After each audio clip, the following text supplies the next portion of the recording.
ನಿಮ್ ಕೂದಲು ಜಾಸ್ತಿ ಉದುರುತಿದ್ಯಾ? ಶ್ಯಾಂಪೂ, ಎಣ್ಣೆ ಎಲ್ಲ ಟ್ರೈ ಮಾಡಿದ್ರೂ ಪ್ರಯೋಜನ ಇಲ್ವಾ? ಆದ್ರೆ ಇವತ್ತು ನಾನು ಹೇಳೋ ಈ 3 ಆಯುರ್ವೇದ ಔಷಧಿಗಳು ನಿಮ್ ಕೂದಲು ಉಳಿಸಬಹುದು. ಮೊದಲದು ಆಮ್ಲ. ಇದು ವಿಟಮಿನ್ ಸಿ ತುಂಬಾ ಇರುತ್ತದೆ, ಕೂದಲು ಬೇರುಗಳನ್ನು ಬಲಪಡಿಸಿ ಹೇರ್ ಫಾಲ್ ಕಡಿಮೆ ಮಾಡುತ್ತದೆ. ಹೇಗೆ ಬಳಸಬೇಕು? ಆಮ್ಲ ಪುಡಿ ಪ್ಲಸ್ ತೆಂಗಿನ ಎಣ್ಣೆ ಮಿಕ್ಸ್ ಮಾಡಿ ವಾರಕ್ಕೆ 2 ಬಾರಿ ಹಚ್ಚಿ. ಎರಡನೆಯದು ಭೃಂಗರಾಜ್. ಇದನ್ನ ಕಿಂಗ್ ಆಫ್ ಹೇರ್ ಅಂತ ಕರೀತಾರೆ. ಇದು ಕೂದಲು ಬೆಳವಣಿಗೆಗೆ ತುಂಬಾ ಸಹಾಯ ಮಾಡುತ್ತದೆ. ಹೇಗೆ ಬಳಸಬೇಕು?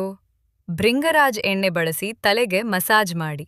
ಮೂರನೆಯದು ಮೆಂತ್ಯ. ಇದು ಪ್ರೋಟೀನ್ ತುಂಬಾ ಇರುತ್ತದೆ. ಡ್ಯಾಂಡ್ರಫ್ ಕಡಿಮೆ ಮಾಡಿ ಕೂದಲು ಉದುರುವುದನ್ನು ತಡೆಯುತ್ತದೆ. ಹೇಗೆ ಬಳಸಬೇಕು? ಮೆಂತ್ಯ ನೆನೆಸಿ ಪೇಸ್ಟ್ ಮಾಡಿ ಹೇರ್ ಮಾಸ್ಕ್ ಆಗಿ ಬಳಸಿ. ಈ 3 ಸಿಂಪಲ್ ಆಯುರ್ವೇದ ಟಿಪ್ಸ್ ಫಾಲೋ ಮಾಡಿದ್ರೆ ನಿಮ್ಮ ಕೂದಲು ಸ್ಟ್ರಾಂಗ್ ಮತ್ತು ಹೆಲ್ದಿ ಆಗತ್ತೆ. ಈ ವಿಡಿಯೋ ನಿಮಗೆ ಉಪಯೋಗ ಆಯ್ತಾ? ಲೈಕ್ ಮಾಡಿ, ಶೇರ್ ಮಾಡಿ, ಸಬ್ಸ್ಕ್ರೈಬ್ ಮಾಡಿ.